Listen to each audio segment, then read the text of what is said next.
5 secrets to losing weight without counting calories. Hey, I'm Chiqui Linguine and I'm a holistic nutrition and lifestyle coach, and my goal is to help you get to the healthiest life you can live without overwhelming you. So before we jump in, I have new videos every Monday, Wednesday, and Friday all about health and wellness. So give me a follow if you are into that and if you want to see more content like this. So 5 tips to losing weight without counting calories. The first one is to eat a protein-heavy breakfast. So research shows us that if we have a protein-heavy breakfast, scrambled eggs, ham, even chicken, salmon, anything like that, protein-heavy, and if we were to eat something sweet, and sweet doesn't just mean cereal and muffins. Sweet is bagels, because once you eat bagels, it digests and it processes like sugar because it's carbohydrates. A toast with nothing else, or if you just have your coffee, that's probably the worst thing that you can do, but that's for a whole other video. But protein heavy breakfast is going to leave you satisfied throughout the day, and that's because it's not going to give you such a big glucose spike. The first glucose spike that we have is going to determine how we feel for the rest of the day. So if the first thing that you eat in the morning is something sweet and you get that big glucose spike, for the rest of the day you're probably going to feel hangry, irritable, and you're going to be craving a lot of sweet things. But if you were to have a protein heavy breakfast and your blood sugar stays stable throughout the day, then you'll probably just have a balanced day. You won't be craving as much foods, and you'll be able to control what you eat for the rest of the day because your blood sugar is not determining how you feel. That's why having a heavy protein-based breakfast is the best thing that you can do. If you are a coffee drinker, have your protein-based breakfast and then drink your coffee, and it's just going to make a world of a difference in how you feel throughout the day. Now for protein as a whole, protein is so important. When we're trying to lose weight, if we up our protein intake, you're just naturally going to eat less of the other stuff because protein fills you up so much, and because it has so many amino acids and things that are essential for our body, we feel satiated after we eat protein. You feel good. And protein doesn't have any glucose, so it's not gonna give you a glucose spike. So if you were to eat a very heavy based protein in all of your meals, you're just gonna feel full longer, which will help you not snack. So that is my next tip. My next tip is to try not to snack in between your meals unless you have to. I mean, if you're starving, I'm not trying to tell you not to snack. If you're starving and starve yourself, that's not the case. But if you were to eat a heavy protein-based meals with some fiber and some fat, obviously we need fiber and fat, and a little bit of carbohydrates, and you were to focus on protein-heavy meals, that's probably going to help you out it's gonna help you stay full longer so that you don't need to snack. If you are the person that needs to eat every 3 hours, if not you start feeling shaky or irritable, that's probably because you're having glucose spikes. And if you're having glucose spikes, there's no way you can lose weight. The only way that we can lose weight is by balancing our glucose levels. So that's why counting calories really doesn't matter, because you could be counting all the calories you want, and you could be eating a low calorie diet. You could be having a little bit of calories all day long. But if you're having a little bit of calories and you're still spiking your glucose levels, you're not going to be able to lose weight. Every time we have a glucose spike, that means fat is getting stored in our body somewhere. So that's why counting calories is just old news. In order to lose weight, we need to balance our blood sugar levels. So having breakfast is a great way to balance your blood sugar levels, protein-based breakfast, having enough protein in each meal so that it lasts you until the next meal. You want to be able to eat and wait at least 4 to 5 hours before eating.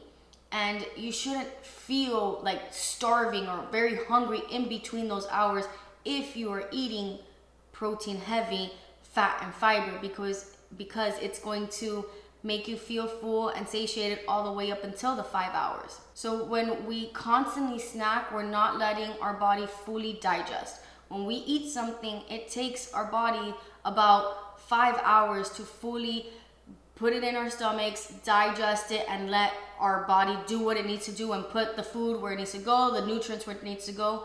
So if we are to be eating at 9 o'clock and then you're eating your snack right at 11 because then you need to have your lunch at 1, you're never fully letting your body completely digest the food. So now you're just piling food on top, you're making your body work harder, and it's just not gonna help you out if you're trying to lose weight.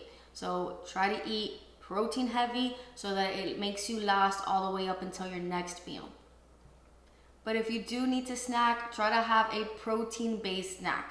Protein is key here. So have your beef jerky, have some ham rolled up, try to make it protein-based, and then you can add your fat and fiber, but do not, under any circumstances, have a sweet snack, because all you're gonna do is spike up that blood sugar. Even if it's a low-calorie sweet snack, it's not going to help you lose weight because all you're gonna do is spike up that blood sugar. So that is my next tip. The third secret to losing weight is to having your dessert after your meals. So I am a sweet tooth. I love my dessert, and I do try to go some time without having it. I try to limit my dessert just because I am obsessed with it. But when I do eat dessert, when I want dessert, I make sure to eat it after a meal. Having your dessert after a meal makes so much of a difference because you have already eaten all that protein and the fiber and fat. So when you do eat the dessert, it's not gonna spike up your blood sugar because you already have all that food in your stomach helping balance it out. So if you were to have a piece of muffin in the middle of the day, when you eat it, your body's going to digest and absorb the sugars really quickly because it's the only thing in there, and it's gonna spike up your blood sugar. But if you were to have the same exact piece of muffin, the same size, calories and everything, and you were to have it after your meal, it won't spike up your blood sugar as much because of the protein in your meal. So that is why you can most definitely have dessert while trying to lose weight, but eat it after your meal and it's gonna help you out. The fourth tip to losing weight without counting calories is to go on a walk after your meals. So we all know exercise is great for us. I mean, I don't have to tell you that, but if you were to exercise after your meal, it makes such a difference because you're using the glucose from that meal to give you energy. Whereas if you were to work out before eating, I know that fasted cardio or fasted workouts is like really in. If you were to do that, you're using stored fat, and it's harder to lose the stored fat. It just takes way more energy and effort to lose that rather than eating your meal and then going on a workout or even just a simple 10-minute walk. You're using the actual glucose from that meal. So instead of you eating and your body digesting and then getting that extra glucose and storing it as fat, you're gonna immediately use it so it doesn't get stored. So that's why working out after your meal is the best time to work out. I don't know about you, but I was always told to eat and to wait an hour before moving. You needed to sit down and digest your food. That is also old school news. You can work out after eating and it's going to make a bigger difference than if you were to do it in the middle of the day or fasted. And you don't have to do it immediately after. Research shows us that if you were to at least do it within 60 minutes, so like right at the 50-minute mark, if you were to start that workout, that 10-minute walk, you're still gonna get the benefits of it, and you can sit down and relax and let your food digest a little so that you don't feel so like gaggy if you get like that if you work out on a full stomach. But especially if you're having a carb heavy meal, go for a 10-minute walk after you eat. Put on the TV and do some squats. It doesn't have to be anything crazy, but get your body moving. That way it does not store as fat and you use it automatically as energy. And the fifth tip is to eat home cooked meals. So I love my takeout. I love going to restaurants and experiencing new foods.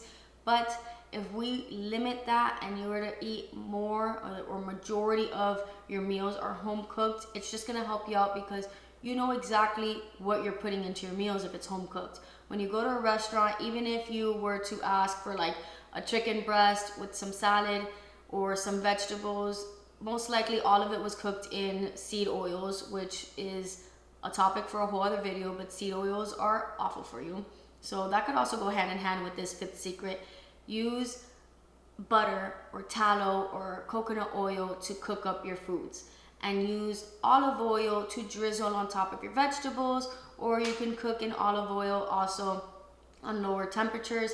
But try to cook your foods in these healthy fats rather than canola oil, grapeseed oil, seed oils like that. Those are just highly inflammatory. And if you're eating that food, it again inflames, it gives you inflammation in your body, and you can't lose weight if your body is on like the inflammation mode, on the fight and flight mode. So home cooked meals, and cook your meals in, like I said, butter, tallow.